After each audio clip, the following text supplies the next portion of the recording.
Sa Aurora naman, naghatid ng tulong at kaalaman ang pamilyang kaugnay sa mga residente ng barangay Dikapanitian sa bayan ng Mingalan sa isinagawang outreach activity na mahagi ng food pack sa mga pamilya sa komunidad kasabay ng information drive na naglalayong palawakin ang kamalayan ng mamamayan sa usapin ng pambansang seguridad. Narito ang ulat ni Donna Rose Balas. Naghatid ng tulong at malasakit sa komunidad ang pamilyang kaugnay matapos magsagawa ng pamamahagi ng food packs sa mga residente ng Barangay Dikapanikian sa Dingalan, Aurora. Isinagawa ang outreach program nitong ika-12 ng Marso taong kasalukuyan sa pakikipagtulungan ng Philippine Army sa ilalim ng 7th Infantry Kaugnay Division, katuwang ang We Find Love Foundation Incorporated, bilang bahagi ng patuloy na pagsisikap na mailapit ang serbisyo at suporta sa mga komunidad.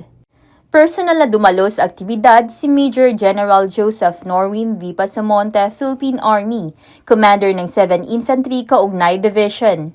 Kasama sina Brigadier General Eugenio Julio Ocias IV, Philippine Army, Commander ng 703rd Aguila Brigade. Colonel Gerald Reyes, GSC Infantry Philippine Army, OG7 ng 7ID. Police Lieutenant Colonel Bartolome Antolin, ang Acting Force Commander ng 1st APMFC, at Lieutenant Colonel Avis A. Quinto, Infantry GSC Philippine Army, ang Commanding Officer ng 91st Infantry Sinagtala Battalion. Nakiisa rin sa aktibidad ang mga lokal na opisyal na sina Honorable Marilyn de la Cruz, IPMR, Punong Barangay Honorable Richard F. Belardo, at Municipal Administrator Sheila Taay bilang suporta sa naturang programa. Bukod sa pamamahagi ng tulong, nagsagawa rin ng information drive si 2nd Lieutenant Jessamine Naman, Acting CMO Officer ng 91st Infantry Battalion, hinggil sa kahalagahan ng kamalayan ng publiko sa West Philippine Sea.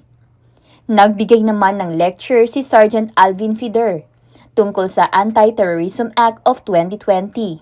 Layunin ng naturang talakayan na palawakin ang kaalaman ng komunidad hinggil sa mahalagang usapin na may kinalaman sa pambansang seguridad, kapayapaan at soberanya ng bansa.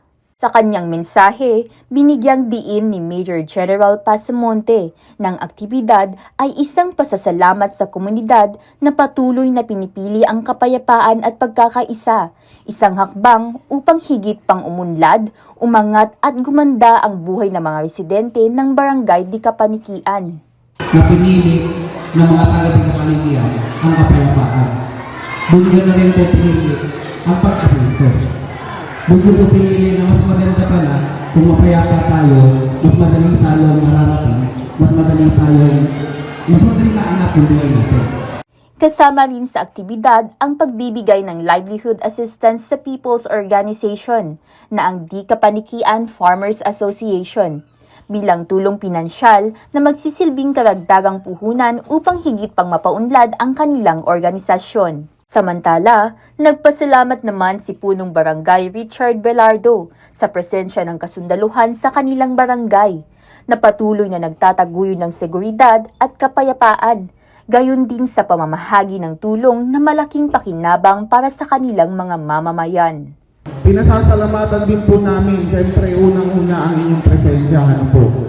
Nasisiguro po namin ang kasiguraduhan ng seguridad, ng kapayapaan sa aming barangay po. Dahil po sa presensya nyo, lagi namin kayong nakikita, nararamdaman po namin na naririto lang po kayo sa aming paligid. Maraming salamat po.